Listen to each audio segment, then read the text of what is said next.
always feel like in my heart, like a deep sadness for the great saxophone player Thomas that didn't get to be here that long, and we kind of started the trio.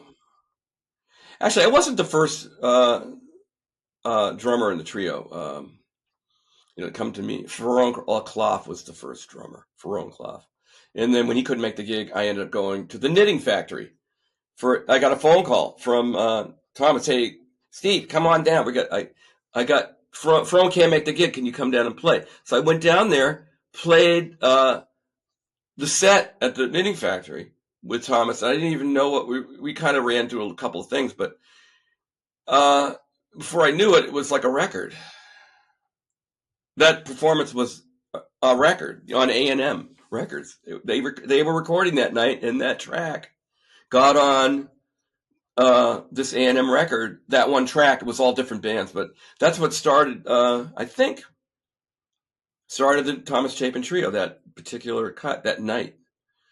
And it got to some prominence because it got heard and people started. And then we made another record, and then another record, and then we started touring in Europe.